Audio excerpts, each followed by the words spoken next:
என்ன காட்டுறேன். Hi hi guys, எல்லாருக்கும் வணக்கம். நான் இப்போ குழிப்பணியாரம் பண்ண போகிறேன். எப்படி பண்ணுறதுன்னு பார்க்கலாம் வாங்க. அம்மம்மா கிச்சனில் குழிப்பணியாரம் பண்ண போகிறோம். கொஞ்சோண்டு நல்லெண்ணெய் ஊற்றிக்கலாம், தாளிக்கிறதுக்கு தாளித்து கொட்டிக்கலாம். இன்னும் நான் இந்த அளவுக்கு மாவு எடுத்திருக்கேன். இது இட்லி மாவு தான். இட்லி மாவுலேயே நம்ம பண்ணோம்னா சூப்பராக இருக்குன்னு ஸ்பெஷலாக மாவு அரைக்க தேவையில்லை. இதுலேயே தான் நான் பண்ணுவேன், நல்லாயிருக்கும். இந்த மாதிரி பண்ணுறேன் பாருங்கள். இதில் கொஞ்சம் கடுகு உளுத்தம் பருப்புலாம் போட்டுக்கோங்க. எண்ணெய் காஞ்சிச்சு, இப்போ கடுகு போடலாம். இந்த மாவுக்கு தகுந்த கடுகு போட்டிருக்கேன் கொஞ்சமாக. கடுகு வெடித்ததுக்கப்புறம் உளுத்தம் பருப்பு, கஞ்ச மிளகா, உளுத்தம் பருப்புலாம் போடலாம். இப்போ இது தேங்காய் பழுப்பெல்லாம் கட் பண்ணி வச்சுருக்கேன், கொஞ்சம் இஞ்சி சீவி வச்சுருக்கேன், கருவேப்பிலை வச்சுருக்கேன், கொத்தமல்லி வச்சுருக்கேன், கொஞ்சம் ஆனியன் கட் பண்ணி வச்சுருக்கேன், கொஞ்சம் காஞ்ச மிளகா வச்சுருக்கேன். இது முந்திரி போடுவேன். முந்திரிக்கு பதில் பிஸ்தா பருப்பு வச்சுருக்கேன். உங்களுக்கு முந்திரி இருந்தால் முந்திரி போடு, உங்கள் வீட்டில் எந்த பருப்பு இருக்கோ அதை போட்டுக்கோங்க. கடுகு வெடிக்க ஆரம்பிச்சிருச்சு. கொஞ்சம் உளுத்தம் பருப்பு கொஞ்சமாக போட்டு, இந்த மாவுக்கு தேவையான உளுத்தம் பருப்பு போடுறேன்.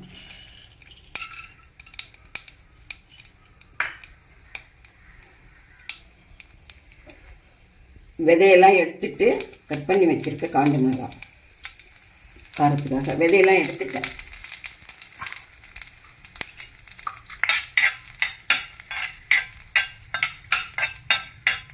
கடுகு ஃபுல்லாக வெடிச்சிட்டு ஒரு 5-6 வாசனைக்காக கொஞ்சோண்டு கடலைப்பருப்பு, இந்த மாவளவுக்கு கொஞ்சோண்டு கடலைப்பருப்பு போட்டுக்கலாம். இதோட கொஞ்சோண்டு ஜீரகம் வாசனைக்கு. நான் இதில் பெருங்காயம் சேர்க்கறது இல்லை, நீங்கள் உங்களுக்கு பிடிச்சா பெருங்காயம் போட்டுக்கோங்க.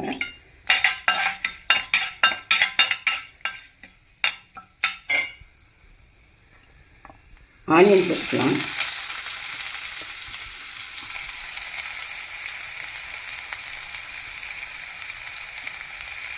கொஞ்சம் வதக்க தூக்கி வச்சுக்கலாம். தூக்கி வச்சுக்கிட்டு இந்த அளவுக்கு வதங்கினதுக்கப்புறம் கொஞ்சம் கருவேப்பிலை போட்டுக்கலாம்.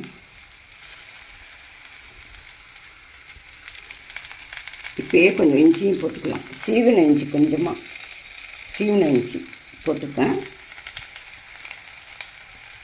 இதுலேயே தேங்காய் பல்லுப்பல்லாக உங்களுக்கு வேணால் நீங்கள் திருப்பி பண்ணால் பல்லுப்பல்லாக போட்டால் தான் நல்லாயிருக்கும் சாப்பிடும்போது கடிக்கிறதுக்கு.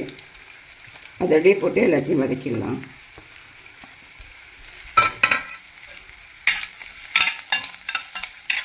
கொஞ்சம் நல்லா வதக்கிக்கணும். கொத்தமல்லி தலையை கொஞ்சம் பச்சையாக போட்டுக்கோங்க, வதக்க தேவையில்லை, பச்சையாக போட்டுக்கோங்க. இப்போ இதில் கொஞ்சம் இந்த பிஸ்தாவை அப்படியே போட்டு லைட்டாக, ரொம்ப வறுக்க வேணாம், லைட்டாக 2 பரட்டிட்டு இந்த மாவில் கொட்டிடலாம்.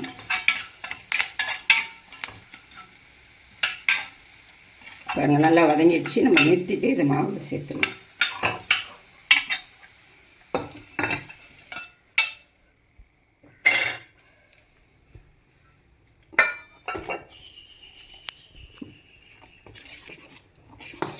நல்லா கலந்து விட்டுக்கிட்டு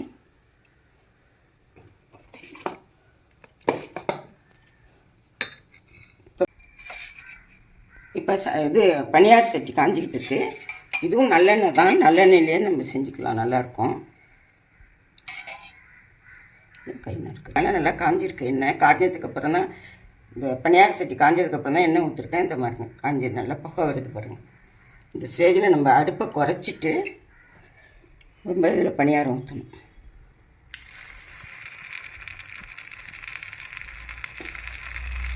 இந்த பனியாரம் அவ்வளோ நல்லதுங்க, ஃபேமஸுங்க. எங்கள் மருமக வேலை பார்க்குற ஆஃபீஸ்க்கு இது நான் செஞ்சு கொடுத்தேன். அது இதுக்கு அவார்டு வாங்கி கொடுத்துச்சுங்க இந்த பனியாரம். அசோக அல்வாவும் பனியாரமும் பண்ணி கொடுத்தேன் கார சட்னியோட. இது அவார்டு வாங்கி கொடுத்தது எனக்கு. அதனால் நீங்களும் இதே மாதிரி ட்ரை பண்ணி பாருங்கள். இப்போ நம்ம இதை மூடி வச்சிடலாம். சிம்மில் தான் நான் வச்சுருக்கேன். வெந்ததுக்கப்புறம் நான் திருப்பி போடுறதுக்கா வெந்துச்சான்னு பார்ப்போம். நல்லா இந்த ஸ்டேஜில் வெந்துருச்சு, நல்லா வெந்திருக்கு. இப்போ நம்ம இதை திருப்பி போட்டுருவோம்.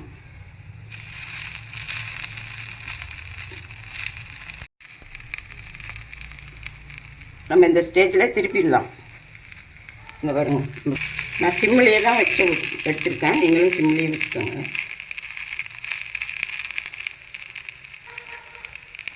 இதை திருப்புறது தான் ரொம்ப கேர்ஃபுல்லாக திருப்பணும். ஓகே, இப்போ வெந்துச்சு. ஒரு 2 நிமிஷத்தில் நம்ம இதை எடுத்துடலாம். இப்போ வெந்துருச்சு, நம்ம நல்லா வெந்திருக்கு, எடுத்துடலாம். பாருங்க, நல்லா வெந்துருச்சு பாருங்க, அதனால் நம்ம எடுத்துடலாம்.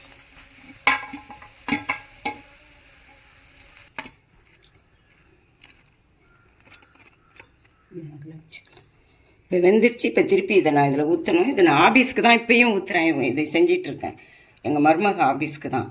இங்கே கேரளாவில் டெக்னோ பார்க்கில் வந்து டெஸ்ட் ஹவுஸ்னு ஒரு ஆஃபீஸில் தான் ஒர்க் பண்ணுது. அவங்க கேட்டு தான் நான் திரும்பவும் இதோட 3வது ட்ரிப்பு நான் அவங்களுக்கு செஞ்சு கொடுக்குறேன்.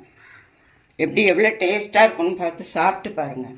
இதுக்கு வந்து சைடிஷ் வந்து பூண்டு சட்னி, நல்லெண்ணெய் ஊற்றி பூண்டு சட்னி. ஏற்கனவே நான் ஆப்பம் வீடியோவில் வந்து பூண்டு சட்னி எப்படி அரைக்கிறதுன்னு வீடியோ போட்டிருக்கேன், காஞ்ச மிளகா வச்சு பூண்டு வச்சு. அதை நீங்கள் பார்த்தீங்கன்னா எப்படி அரைக்கிறதுன்னு தெரியும். இதுக்கு வந்து அவ்வளோ அருமையான ஒரு சைடிஷ் இருக்குது. நான் இதுதான் செஞ்சு கொடுத்தேன். கார சட்னியும் பணியாரமும் வெள்ளை பணியாரமும் செஞ்சு கொடுத்தேன், தாளித்து எல்லாம் பண்ணி சூப்பராக இருக்குன்னு சொல்லி அதுக்கு அவார்டு கொடுத்துருக்காங்க எங்கள் ஆஃபீஸில், எங்கள் மருமக ஆஃபீஸில். தேங்க்யூ. இந்த சர்டிஃபிகேட் இது பாருங்கள், எப்படி டேஸ்ட் பார்க்குறேன் பாருங்கள். சுடுது, நல்லா வெந்திருக்கு பாருங்கள். இந்த பூண்டு சட்னி அவ்வளோ அருமையாக இருக்கும். பூண்டு சட்னிக்கும் கார சட்னி, பூண்டு சட்னி கார சட்னிக்கும் பணியாரத்துக்கும் சரியா.